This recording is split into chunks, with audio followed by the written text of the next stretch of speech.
c'est Pierre-Emmanuel Barré.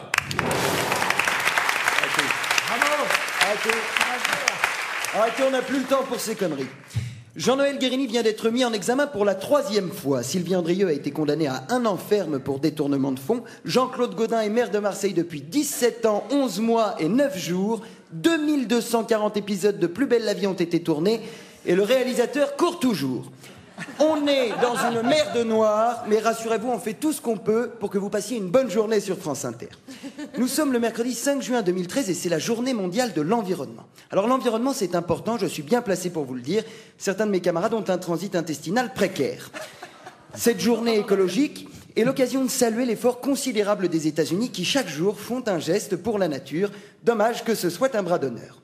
Et le dernier était très beau, puisque c'est Monsanto qui le signe. Je lis dans vos yeux que c'est un sujet qui vous passionne. Restez calme, petit fripon, j'y viens.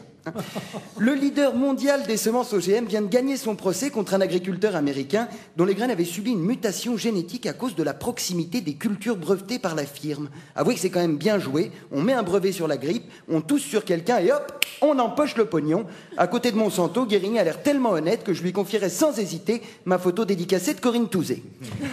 En tout cas, moi je trouve que ce n'est pas con du tout. Le brevet sur le vivant, c'est l'avenir. Et c'est pourquoi, sous vos yeux ébahis, je pose un brevet sur Joséphine Draille, ici présente. Joséphine, désormais, si tu veux te reproduire, il faudra passer par moi. Mais je ne vais pas vous embêter plus longtemps avec des considérations écologiques. J'ai bien conscience qu'on me demande avant tout de détendre l'atmosphère en relevant le niveau des chroniques laborieuses de mes camarades. Permettez-moi de vous dire que je suis ravi d'être à Marseille aujourd'hui. Chaque déplacement est pour moi une petite fête. D'abord parce que le restaurant du soir me permet de manger de la viande 1 fois par mois. Et puis parce que c'est l'occasion d'aller à la rencontre de populations indigènes rarement confrontées à la civilisation. À Marseille. Dans chaque ville, je mène un travail d'investigation considérable afin d'offrir à nos auditeurs une chronique exotique et instructive, une sorte d'enquête exclusive sans la musique angoissante, consacrée aujourd'hui à la cité phocéenne et sobrement intitulée « Ce que nous savons de Marseille ».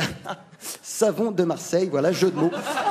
Produits régionaux, adaptation géographique, professionnalisme, vous me féliciterez après, le temps nous est compté. Eh bien, sachez que j'ai été agréablement surpris par l'accueil jovial, le sens du service et l'esprit de franche camaraderie qui règne sur cette ville. Étourdi comme je suis, j'avais encore oublié ma drogue à Paris. Eh bien, il ne m'a pas fallu plus de 10 minutes avant de trouver un commissariat ouvert à 21h pour pouvoir y acheter quelques grammes de hashish. J'étais un peu inquiet, bien sûr, en arrivant, puisque Daniel Morin m'avait dit dans le train « Tu vas voir, ils sont pires que les Bretons. Ils parlent fort, on ne comprend pas leur accent et ils ont une hygiène douteuse. » C'est entièrement faux, on comprend très bien votre accent.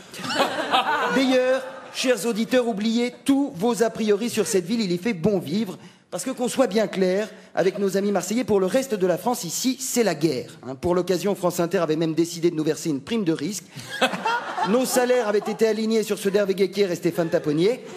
Et la direction s'est fendue de 5 gilets pare-balles. Moi, je n'y ai pas eu droit, puisque j'ai choisi la viande au restaurant hier soir.